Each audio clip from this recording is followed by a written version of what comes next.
আসসালামু আলাইকুম। একটা গুরুত্বপূর্ণ কথা বলবো। আপনাদের যদি খারাপ লাগে তাহলে ক্ষমা করে দিবেন, কিন্তু সবাইকে সবটা শোনার অনুরোধ রইল। এই যে মেয়ে, যখন তোমার বিয়ে তোমার থেকে ফিক্স হয়, তখন কি তোমার মনে থাকে না কাকে কি দিতে যাচ্ছ? এই যে মেয়ে, যখন তোমার বিয়ে তোমার জামার ভিতরে হাত দেয়, তখন কি তোমার মনে থাকে না কার সম্পদ কার জন্য উন্মুক্ত করে দিলে? এই যে মেয়ে, যখন তোমার বিয়ের সাথে ঘন্টার পর ঘন্টার সময় কাটাও, তখন কি মনে থাকে না তুমি কার সম্মান নিয়ে মাঠে নামলে নিজেকে খোলা রেখে?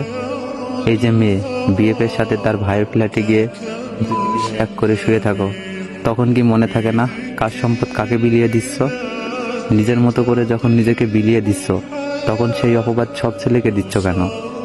এই মেয়ে, একটা ছেলের জন্য কেন সব ছেলেকে দোষী করছো? মজা কি শুধু ছেলেই নিয়েছে, তুমি নাওনি? ছেলেটা যেমন একটু সুখের জন্য তোমাকে চেয়েছে, তেমনই ভাবে সেই সুখের ভাগিদার তুমিও হতে চেয়েছো, আর সেই সুখ পেতে নিজেকে শিয়াল কুকুরের খাবার বানালে। আরে, নিজের ভালো তো একটা পাগলেও বোঝে, আর তুমি? কেউ চাইলে আর তুমি শুয়ে পড়লে? কখনো কি ভেবে দেখেছো, যাকে সবকিছু দিলে যদি তার সাথে তোমার বিয়ে না হয়, যদি অন্যজনের সাথে তোমার বিয়ে হয়, তখন তাকে কি দিবে? কি আছে তোমার কাছে দেওয়ার মতো তোমার স্বামীকে? তখন কি তোমার লজ্জা করবে না নষ্ট একটা শরীর নিয়ে বধূ বেশে বসে থাকতে? তুমি জানো না, ঈদের চাঁদ দেখলে মানুষ যতটা খুশি হয়, ততটা খুশি ঈদের দিনও হয় না। কেন জানো? কারণ ঈদের দিন মানে ঈদ শেষ, আর চাঁদ দেখা মানে কাল ঈদ। এটা ভাবতেই তো খুশিতে বুকটা ভরে যায়।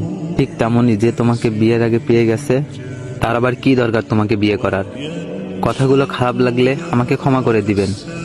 আর সবটা শোনার জন্য আপনাদের অনেক ধন্যবাদ। আমরা সব ছেলে মেয়েরা এই দুনিয়ার জীবনে খুব সাধারণভাবে থাকতে চাই। আল্লাহ তাআলা আমাদের সবাইকে বোঝার তৌফিক দান করুন।